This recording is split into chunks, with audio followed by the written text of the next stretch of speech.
تمام دیکھنے اور سننے والوں کو السلام علیکم ورحمۃ اللہ وبرکاتہ۔ ایک بہت ہی ضروری بات کہ جو ہر مسلمان کو جس کے بارے میں پتہ ہونا چاہیے، اور بہت سارے لوگ جو دین کو تھوڑا سا جانتے ہیں علماء سے اس کے بارے میں گفتگو بھی کرتے ہیں، اور مختلف انداز میں علماء سے سوال بھی ہوتے ہیں اور جوابات بھی حاصل ہوتے ہیں، لیکن ایک ایسی بات جو مسلمان ہونے کے ناطے سے ہر کسی کو پتہ ہونی چاہیے، جہاں بھی ہم آقا علیہ الصلوۃ والسلام کی سیرت مبارک کے متعلق جاننے کی کوشش کرتے ہیں، آقا علیہ الصلوۃ والسلام نے کیا ارشاد فرمایا وہ ہم لوگ سمجھنے کی کوشش کرتے ہیں، وہاں پر ہی ہمیں حضور علیہ الصلوۃ والسلام نے کس طرح زندگی گزاری اور آقا علیہ الصلوۃ والسلام کا وصال مبارک کس طرح ہوا، آقا علیہ الصلوۃ والسلام کی آخری نماز جس کو عام لفظوں میں نماز جنازہ کہا جاتا ہے وہ کس طرح ہوا، یہ بھی ہمیں پتہ ہونا چاہیے۔ بہت سارے لوگ یہ کہتے ہیں کہ حضور علیہ الصلوۃ والسلام کا آخری نماز جس کو نماز جنازہ کہا جاتا ہے کیسے پڑھی گئی، کیسے ہوا،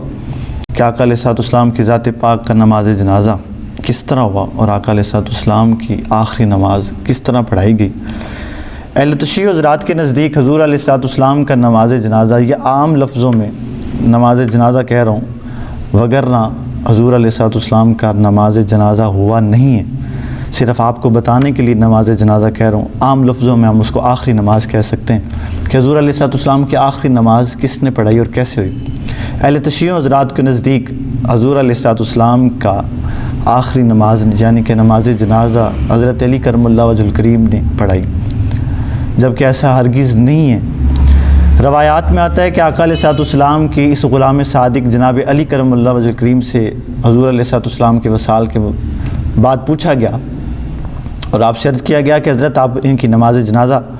پڑھائیں، تو آپ نے ارشاد فرمایا حضرت علی کرم اللہ وجہ الکریم نے کہ ایک امام کی موجودگی میں دوسرا امام مصلی پر کھڑا نہیں ہو سکتا۔ ثابت ہوا کہ آقا علیہ الصلوۃ والسلام کی حیات النبی کے قائل حضرت علی بھی ہیں، لیکن ہمارا اس وقت موضوع حیات نبی نہیں ہے۔ حضرت علی کرم اللہ وجہ کریم کا یہ ارشاد کہ ایک امام کے ہوتے ہوئے دوسرا امام نماز جنازہ نہیں پڑھا سکتا، دوسرا امام مصلی پر کھڑا نہیں ہو سکتا۔ اسی طرح ہمیں روایات میں ملتا ہے کہ حضرت علی کرم اللہ وجہ الکریم اور دیگر صحابہ نے حضور علیہ الصلوۃ والسلام کا آخری نماز یعنی کہ نماز جنازہ کس طرح کیا اور کس طرح پڑھا۔ روایات میں آتا ہے کہ حضور علیہ الصلوۃ والسلام کا نماز جنازہ نہیں ہوا، کیونکہ نماز جنازہ میں امام 4 تکبیریں اور مخصوص دعائیں پڑھتا ہے، البتہ حضور علیہ الصلوۃ والسلام پر سب کے سب صحابہ نے درود و سلام پیش کیا حضور کی بارگاہ میں، اور حضور علیہ الصلوۃ والسلام کی بارگاہ میں حاضری دیتے رہے۔ یہ بات مستدرک حاکم میں بھی موجود ہے 4455 میں۔ آقا علیہ الصلوۃ والسلام نے خود ارشاد فرمایا، حضور علیہ الصلوۃ والسلام نے ارشاد فرماتے ہیں کہ جب میں اس دنیا سے چلا جاؤں، وصال کر جاؤں، جب تم مجھے غسل دے دو تو باہر چلے جانا، سب سے پہلے مجھ پر فرشتے درود بھیجیں گے، اس کے بعد گروہ در گروہ کمرے میں داخل ہونا اور مجھ پر درود و سلام پڑھنا۔ یہ حضور علیہ الصلوۃ والسلام نے خود ارشاد فرمایا، اور اسی طرح اہل سنت اور اہل تشیع کی کتب میں بھی لکھا ہوا ہے کہ ہر صحابی رسول اللہ صلی اللہ علیہ وسلم کی بارگاہ میں حاضر ہوتے، آقا علیہ الصلوۃ والسلام کی زیارت کرتے اور حضور علیہ الصلوۃ والسلام کی بارگاہ اقدس میں درود و سلام پیش کرتے۔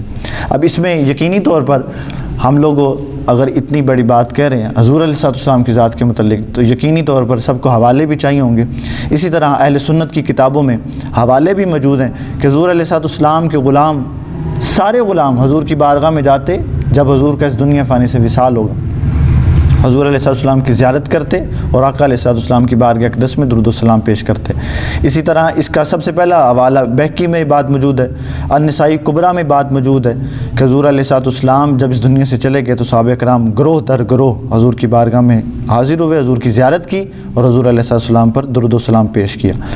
اس کے ساتھ ساتھ سیوطی میں الخواص الکبریٰ میں بات موجود ہے کہ حضور علیہ السلام، ابن ماجہ شریف میں بات موجود ہے کہ حضور علیہ السلام کے غلام گروہ در گروہ جاتے رہے۔ امام احمد نے اس بات کو روایت کیا ہے۔ اس کے علاوہ مصنف عبد الرزاق اور مصنف ابن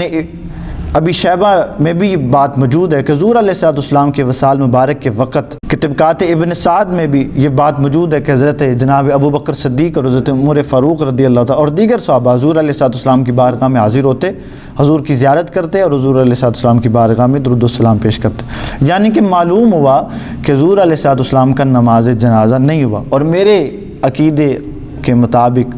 نماز جنازہ اس کا ہوتا ہے جو دنیا سے چلا جاتا ہے۔ حضور تو آج بھی ہر مومن مسلمان کے دل میں زندہ ہیں، اور قیامت تک حضور علیہ السلام کی محبت ہر مومن مسلمان کے دل میں زندہ رہے گی۔ جنازے ان کے ہوتے ہیں جو چلے جاتے ہیں، حضور علیہ السلام آج بھی اپنے قبر انور کے اندر حیات ہیں اور ہم پر نظر کرم فرما رہے ہیں۔ اسی طرح اہل تشیع حضرات کے نزدیک جس طرح وہ کہتے ہیں کہ حضرت علی نے جنازہ پڑھایا، ایسا بالکل بھی نہیں ہے۔ اہل تشیعوں کی کتابوں کے مطابق کتب میں موجود ہے کہ حضور علیہ السلام کے غلام حضور کی بارگاہ میں حاضر ہوئے۔ اب ان کے بھی حوالے سن لیں کہ اہل تشیعوں کی کتاب کے مطابق اصول کافی میں یہ بات موجود ہے، جلد نمبر 100 صفحہ نمبر 26 اور 27 میں یہ بات موجود ہے کہ حضور علیہ السلام کا نماز جنازہ نہیں ہوا۔ اسی طرح حیات القلوب میں بات موجود ہے، جلد نمبر 2 صفحہ نمبر 1022 میں موجود ہے، اور اسی طرح احتجاج تبریسی میں جلد نمبر 1 صفحہ نمبر 104 میں یہ بات موجود ہے کہ حضور علیہ السلام کا نماز جنازہ نہیں ہوا، اور دیگر ان کتابوں میں موجود ہے کہ حضور علیہ السلام کی غلام حضور کی زیارت کرتے اور آقا علیہ السلام کی بارگاہ میں درود و سلام پیش کرتے۔ صحیح بخاری میں 3688 میں بات موجود ہے کہ جب تمام صحابہ رسول اللہ صلی اللہ علیہ وسلم کی وفات پر شدید پریشان تھے تو حضرت ابو بکر صدیق رضی اللہ تعالیٰ نے حضور علیہ السلام کے وصال مبارک کا اعلان فرمایا۔ صحیح بخاری میں 1241 اور 1242 میں موجود ہے کہ عوام کو واضح بھی کیا، اور واضح کرنے والی شخصیت حضرت ابو بکر صدیق کی تھی۔ صحیح بخاری 4454 میں واضح ہے کہ حضرت عمر فاروق یہ جب اعلان سنا تو آپ کے پاؤں میں سے جان نکل گئی۔ ابن ماجہ شریف میں بھی موجود ہے کہ حضور علیہ السلام کی قبر مبارک کی نشاندہی بھی حضرت سیدنا ابو بکر صدیق رضی اللہ تعالیٰ نے کی۔